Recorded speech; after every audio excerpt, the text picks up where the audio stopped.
and welcome once again to Battleground Ideas, where faith, philosophy, and culture collide. I'm Chuck Mason, and I want to welcome you to the podcast and say thanks because I know your time is important. Today we're beginning a series entitled, How Do I Talk to My Kids About Social Justice? And I know that this is a difficult subject for so many parents because it was for me. We watch our children get caught up in the woke agendas in school. We watch them embrace woke and in many ways become woke, and we feel powerless and helpless. I know because I watched my own boys go through this process. And so with all the cultural research I do, I simply applied it to my own household. And I began to challenge woke ideology with my sons. And I watched them challenge and reject woke ideology in their own lives. The tools I'll give you here work, and I know that because I've watched my own children reject the assumptions of the LGBTQ agenda, reject the ubiquity of critical race theory and white privilege, and, more importantly, stand up against the cancel culture of high school students that sought to cancel them. If you follow this series through, you will have tools to be able to challenge woke and to protect your children. The series has 4 parts. The first is You Speak Facts, They Speak Emoji. The second is Challenging the LGBTQ Agenda. The third is Challenging Critical Race Theory and White Privilege. And the final segment will give you tools to battle cancel culture and help protect your kids when they begin to break away from the pack and reject woke ideology. So today's segment is You Speak Facts, They Speak Emoji. And we're going to talk about the cultural assumptions that underlie woke ideology. And of all these parts of this series, this probably is the most important. And here's the reason why. All of the radical transformations we see happening in culture stem from radical philosophical and ideological changes that are happening at the fundamental levels of our society. Philosophy matters, ideas matter, and when they undergo radical transformations, they emerge within culture, and that's precisely what we're seeing. If you want to have the most effective dialogue with your children possible, then you have to understand the ideas behind these ideologies. It's critical, and it was one of the most important parts of the success I've had with my own sons. And that's where we begin today. So, you speak facts, they speak emoji. Your children are being indoctrinated with a post-truth worldview, which means they're taught to use their feelings and emotions as their primary method of evaluating the world. And it's all being guided by a new form of social Marxism. The black intellectual Thomas Sowell describes it like this. The problem isn't that Johnny can't read. The problem isn't even that Johnny can't think. The problem is that Johnny doesn't know what thinking is. He confuses it with feeling. I will explain all of this in great detail. But for the moment, recognize that your teenager's emotional content about how they perceive the world becomes primary, even if those emotions run completely counter to factual reality. So the challenge we have as parents when we try to challenge woke is we come with facts, they come with their emotions. We speak facts, they're speaking with emojis. When you try to argue facts with someone who is arguing with emotions, all that creates is conflict and chaos. And in order to really have effective dialogue with them, we really have to understand how their brains are working and the value system and worldview they're being given and indoctrinated with in their schools. So let's begin. Your children are being indoctrinated with a worldview that is completely antithetical and hostile to the one that we all received growing up within traditional America. Let me explain. Each and every human being has to have a structure in our mind and in our heart, a set of guiding principles, a set of foundational concepts that we use to evaluate and make sense of our world. There are different and conflicting truth claims, different and conflicting perspectives, different and conflicting interpretations of reality that we're presented with all the time. And we have to choose which ones are acceptable and which ones are acceptable. And for many of us, which ones are true and which are not. Choosing between conflicting truth claims or deciding on what is acceptable or unacceptable in society is not a random process. Whether we recognize it or not, every time we go through to make a decision, we are running through a set of guiding principles that we use to evaluate the world around us. And that's called a worldview. But worldviews, the way we perceive the world, is not fixed throughout all of human history. They change and can change dramatically over time. Sometimes those changes are slow. Other times they're dramatic. And what we're seeing today in real time is the emergence of a whole new post-truth worldview. And we're watching it emerge in real time in our culture. And it's manifesting in our children. And as I've said, we have to understand how our children are thinking and how their brains are being rewired. But we also need to understand how our worldview works, how our brains were wired from our own history. So I'm going to take us through a short philosophical journey so we can understand how this whole process developed and how it works. This is not going to be some boring esoteric discussion about incomprehensible ideas that have no intrinsic value to you. This is actually a fascinating journey. And we're going to start with you and I and the worldview we have inherited from traditional America. If you're listening to this episode and you're concerned about woke, that means that you value the worldview that I call traditional America. And this developed from the intellectual revolution that we call the Enlightenment, that gave us the modern world, and the civilization that we call the West, meaning Europe, North America, and other parts of the developing world. Now, let me explain how we got here. And remember, this becomes critical for understanding what's happening with your children today. The Enlightenment was an intellectual revolution that happened in the early 1600s. And it was a quest to find certainty and to be able to erase doubt when it came to the process of deciding what was true, or what was acceptable, or what was permissible within society. There was an individual named René Descartes, and he recognized the power of the use of logic and rational thought as he engaged and interpreted and investigated the world. Now, this may not seem so revolutionary to us because we have been using this method for all of our lives.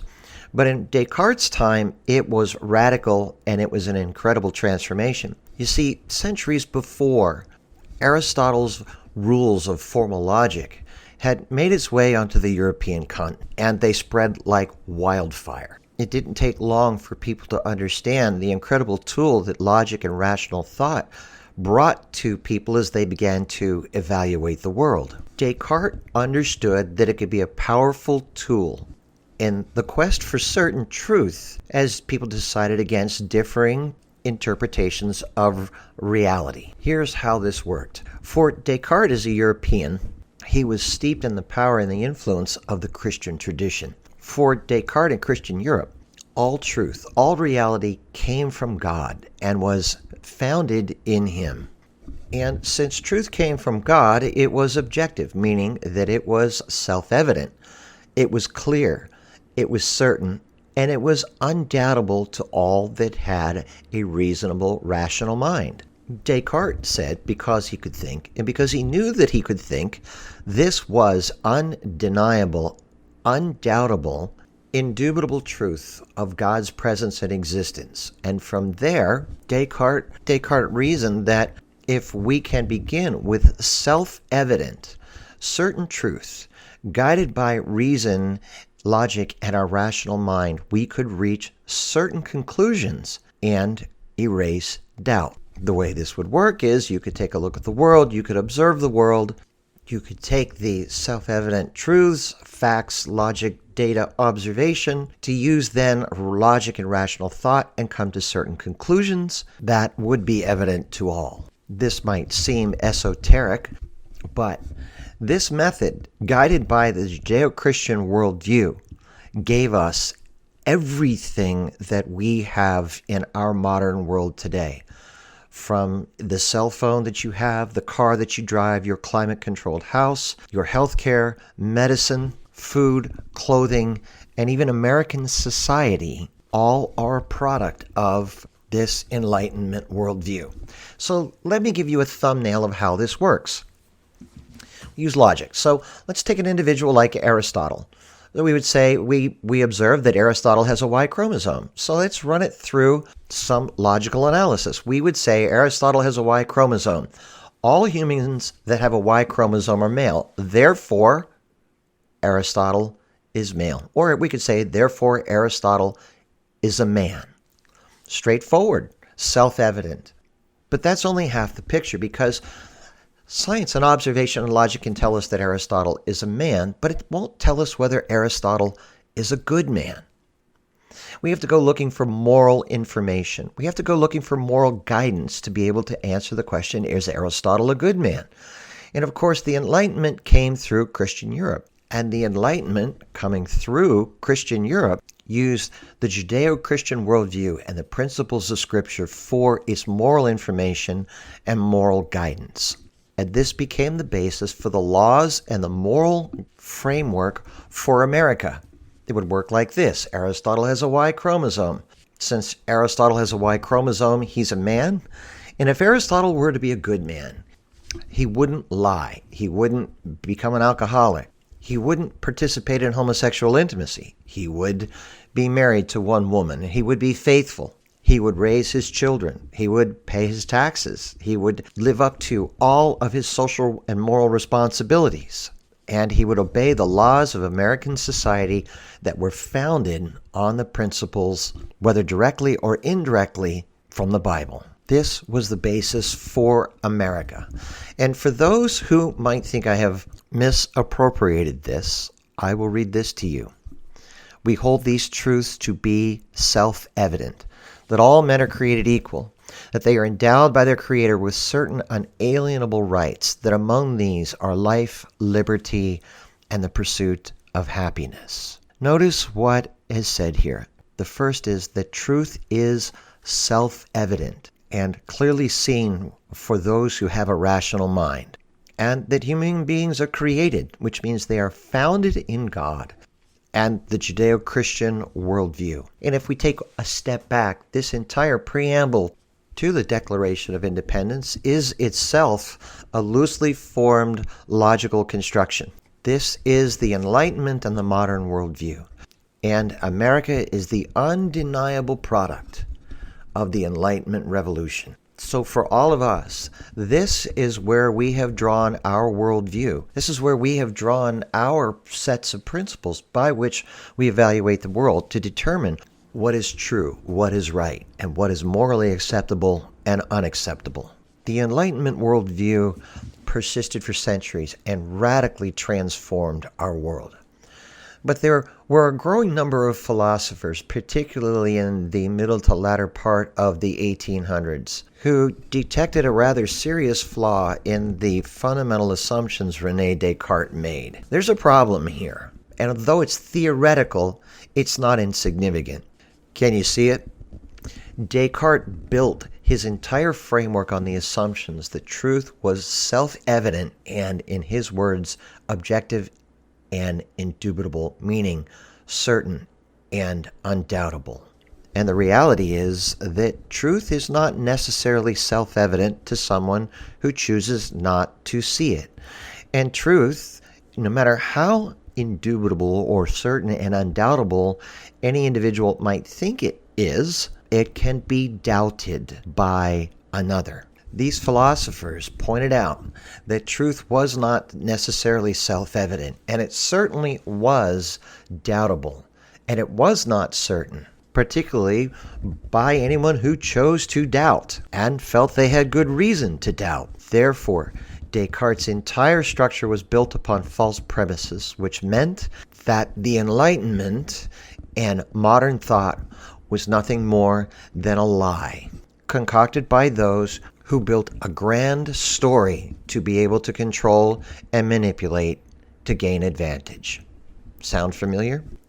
Another significant part of this is in the middle to latter 19th century, you had the emergence of evolution and a growing school of scientists who believed they had a mechanistic explanation for the origin and continuation of the natural world, and there was no need of God. So, if there's no need of God, and there is no God, there is no objective truth, there is no certainty, there is no self-evident truth, and Descartes' entire premise and all of the Enlightenment was built upon a lie. These philosophers began to take an intellectual wrecking ball to all of the foundations of the Enlightenment, to all of the foundations of America, and all of the institutions of America. Because the institutions were a product of the worldview, and the worldview was a product of the Enlightenment intellectual revolution. And if the principles of the Enlightenment intellectual revolution were false and a lie, then all of American society was a lie too. This is the beginning of the postmodern movement, which is simply all of the intellectual development that happens post-modernity, post the modern world, post-Enlightenment, after the Enlightenment world.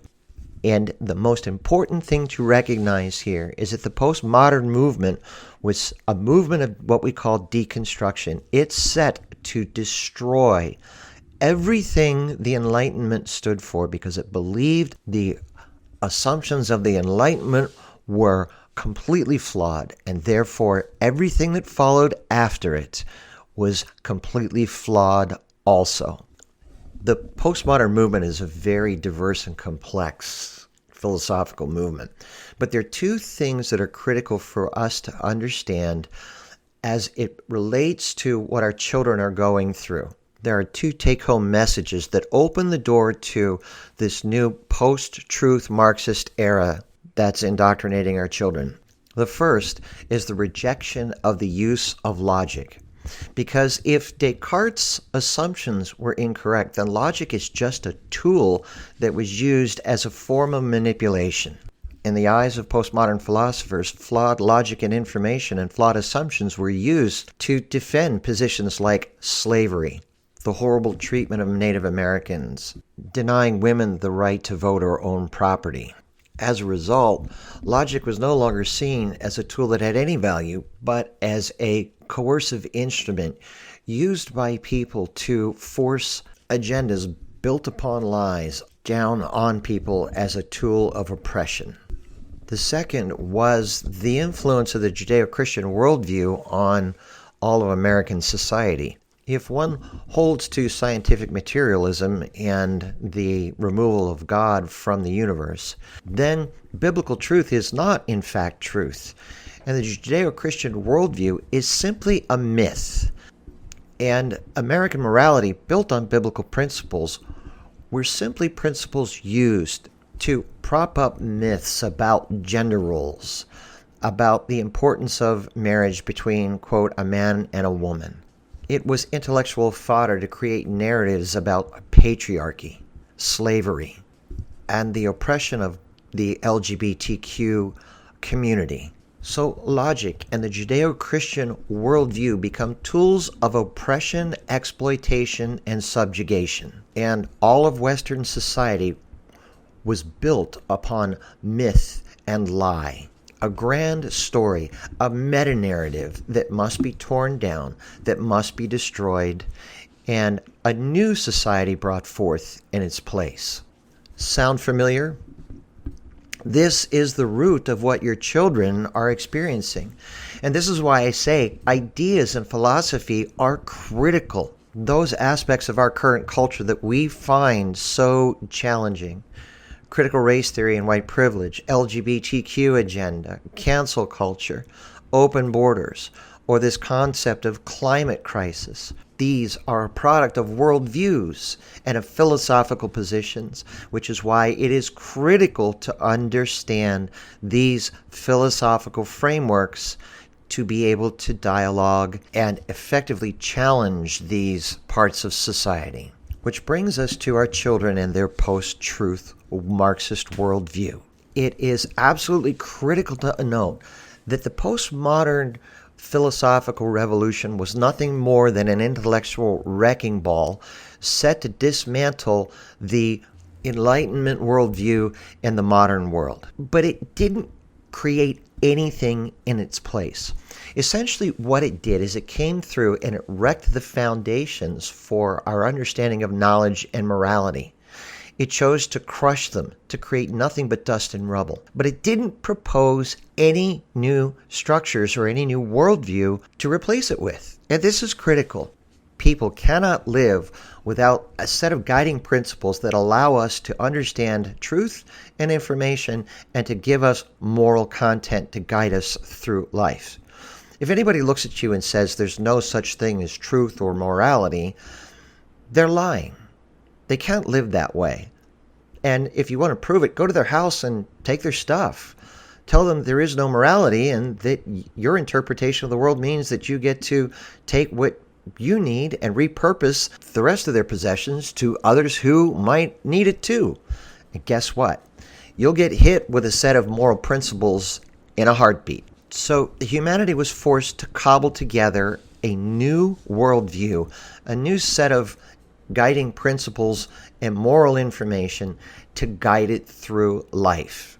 And the post-truth Marxist worldview that our children are being indoctrinated with emerged from the rubble and the intellectual vacuum caused by the postmodern movement. Humanity has had to find its own way, and it's adopted the use of emotions in place of logic, and the guidance of Marxism in place of the Judeo-Christian worldview. And let me explain how this works. And wrestling with all of this over the years and all of the cultural research I do, trying to understand the changes that were taking place, I came across a word, post-truth. Now, the Oxford Dictionary every year chooses a word that they best feel describes the mood and direction of the Western world. This is based upon search and usage within the Oxford Dictionary, but also their understanding of the general direction of culture. They define post-truth in this way: relating to or denoting circumstances in which objective facts are less influential in shaping public opinion than appeals to emotion and personal belief. For those people who have bought into the assumptions of the postmodern movement and rejected the Enlightenment, they're using feelings and emotions in place of logic and rational thought. That may seem incomprehensible to us, but unfortunately, that's the case. The use of feelings and emotions to evaluate the world has taken the place of what we used to do with logic and rational thought. Facts, data, observations, logic, science, all of that is taking a backseat to emotions. If you think I'm kidding or I'm overstated it or that's not possible, let's go back to Aristotle and the example I used for the Enlightenment. Aristotle has a Y chromosome. Aristotle feels like a woman. Therefore, Aristotle is a woman. Post-truth has become the information gathering system for the post-truth worldview, meaning emotions and feelings now become the quote-unquote data that facts, observations, logic, and rational analysis had during the Enlightenment. And as the contemporary LGBTQ agenda demands, any individual now can be any gender they choose based upon their feeling at any given moment in time. And the rest of the world is supposed to acknowledge that as being the quote-unquote truth by which the rest of us are supposed to live. Remember that in the Enlightenment, because Descartes overstated his position that knowledge was certain, self-evident, and undoubtable, all of logic has been rejected as a tool that's been used as oppression. And since nothing is quote-unquote 100% certain, who's to say that emotions can't rule the day?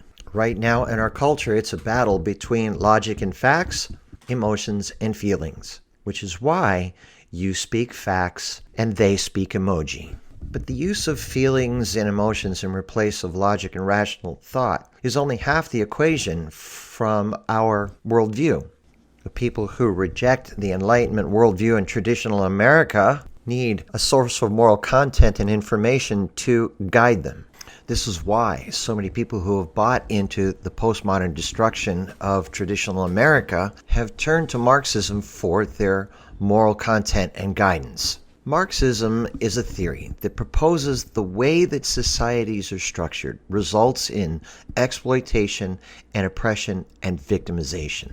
Societies that are structured with institutions that are set up to cause exploitation and oppression result in absolutely everything negative within that society: murder, drug addiction, violence, theft, starvation. This endless list results not from people making poor moral choices, but by people who have been conditioned by the oppressive institutions of society to react in these ways. Marxism is a theory of morality and justice and proposes the cause of oppression, suffering, victimization, and in reality, anything negative in society. It's becoming moral theory that is replacing a Judeo-Christian worldview and is having a dramatic effect on our children. Here's how it works. Marx proposed that the institutions of society, the way societies were constructed, were responsible for everything in the human sphere of the people that lived in those societies. In the mind of Karl Marx and Marxists, societal institutions even created the thoughts of human beings. People were nothing more than blank slates who became the very things that societal institutions created them to be. Institutions that were built upon oppression and exploitation created individuals who oppressed and exploited. Institutions that were built on equity and social justice created individuals who were just and fair. And if systems of equity and justice were allowed to blossom, then a utopia would occur, and suffering and exploitation and oppression would come to an end. Now, it goes much deeper than this. The institutions of society were responsible for creating everything within an individual's identity. And please listen closely to this. Societal institutions were responsible for creating concepts of gender, of race, of class structure, sexuality, and sexual orientation. Everything about who people fundamentally were a construct of the society and the class structures they were immersed in as they grew up. Racist class structures created racist people. Homophobic social institutions created people who were homophobic and practiced the oppression of members of the LGBTQ community. Here's what this means, and here's how this relates to woke and your children. From the perspective of Marxism and woke America, gender is a product of social institutions. In traditional America, we would have said gender is a product of biology and a reflection of the way God created men and women differently. But the postmodernists and Marxists reject this. Remember, a biblical worldview is simply a mythical interpretation that has been forced down upon people as a method of oppression. And traditional male and female roles are simply a remnant of societal structures that were based upon the lies and myth of a biblical narrative. Traditional concepts of male and female, of traditional gender roles, are simply reflections of an antiquated society. There's nothing about reality that says that men and women have to be men and women as have been understood within traditional America. In a post-truth Marxist society, what it means to be male or female should no longer be defined by the constraints of a mythical, quote, biblical worldview, unquote. What it means to be male or female depends solely on the feelings, perceptions, and the desires of an individual at any given moment. Gender does not have to be anything other than how it is defined by an individual based upon their emotional content at any given point in time. And if new societal institutions emerge in which gender fluidity is entirely acceptable, and an inversion of traditional gender roles, gender values, and gender expressions are considered to be the norm, then that becomes the norm. Everything lays under the power and control of societal institutions. And societal institutions become the source of moral virtue when those institutions are built on equity, equality, fairness, and social justice. It is the institution that becomes the vehicle for social morality. And therefore, moral people are not the ones who adhere to a biblical framework. Today, morality is configured in terms of social justice. In today's social Marxism, moral people are those that work to tear down systems of oppression, victimization, and exploitation, and work towards building up and supporting those societal institutions that are built upon social justice, equity, fairness, inclusion, and tolerance.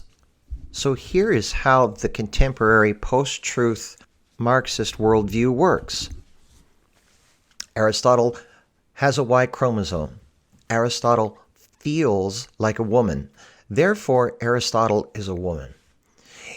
How do we know that Aristotle is a good woman? Because Aristotle works to break the structures of society, the institutions that were built on exploitation, oppression, and victimization, and works to build new systems and support new systems and institutions of society that are built on fairness, social justice, equality, equity, and tolerance.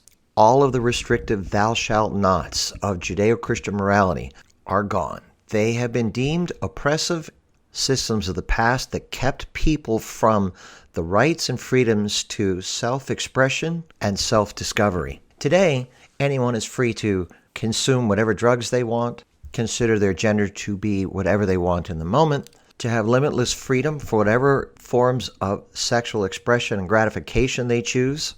People's relationship expressions have no boundaries. The concept of the family has been labeled a patriarchal oppressive system that restricts the advancement of women. People are by and large free to have whatever forms of self-expression they choose. Virtue and morality is now configured based upon an individual's ability to identify systems of exploitation, oppression, and victimization, to bring those to an end, and work towards recreating systems in society that are built on social justice, equity, fairness, and tolerance. Think for a moment what's happening within our schools in light of what we have just discussed. Let's take the LGBTQ agenda. This is why children as young as 5 in kindergarten are being taught that the traditional categories of male and female are oppressive categories hindering their self-expression, and why they should be permitted to transition to whatever gender fits their emotional content, and why this process should be hidden and protected from parents who are holding on to an oppressive, homophobic, and transphobic worldview rooted in the oppression of logic and biblical morality.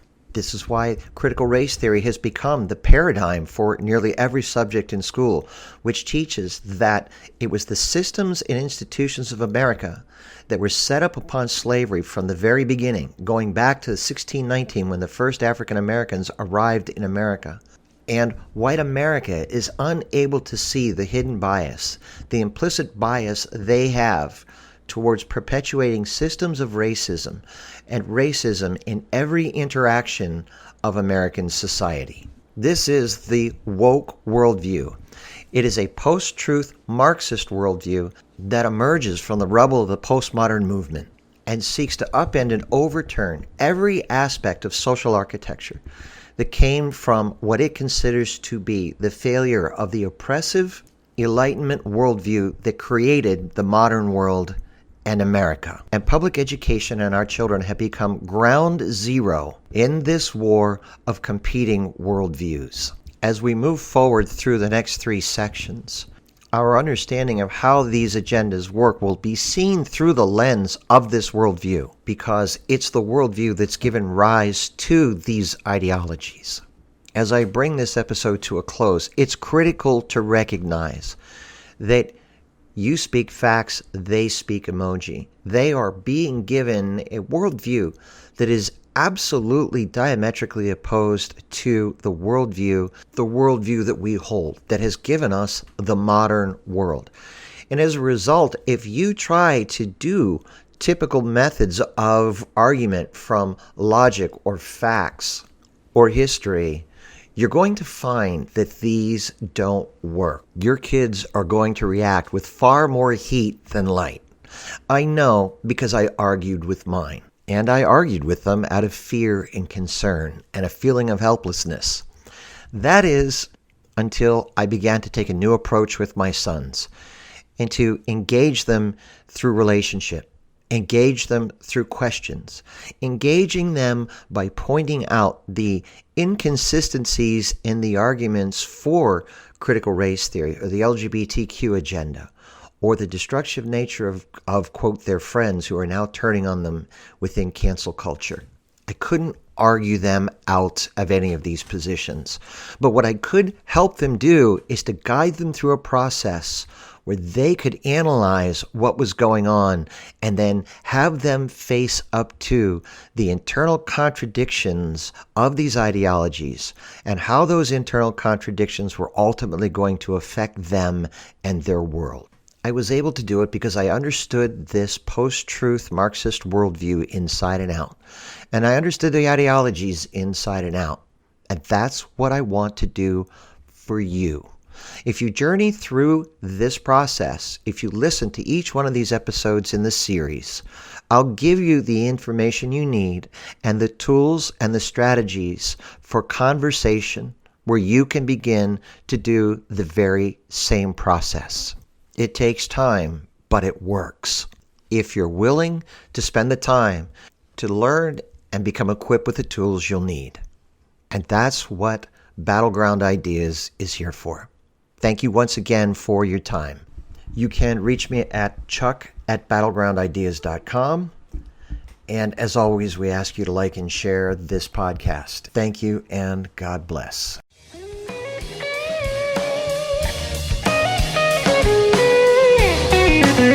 Thank you.